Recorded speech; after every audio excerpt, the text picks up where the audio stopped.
ইমানদার কখনো স্বার্থপর হতে পারে না, ইমানদার কখনো সীমাবদ্ধ গণ্ডির মধ্যে চিন্তা করতে পারে না, বরং এটা অতিক্রম করতে পারা ইমানদারের সার্থকতা।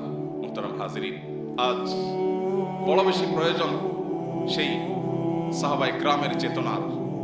নবী সাল্লাল্লাহু আলাইহি সাল্লাম যে চিত্র অঙ্কন করেছেন মুসলমানের, সেই চিত্রের বাস্তব উদাহরণ হতে পারে এরকম কিছু মুসলমানের।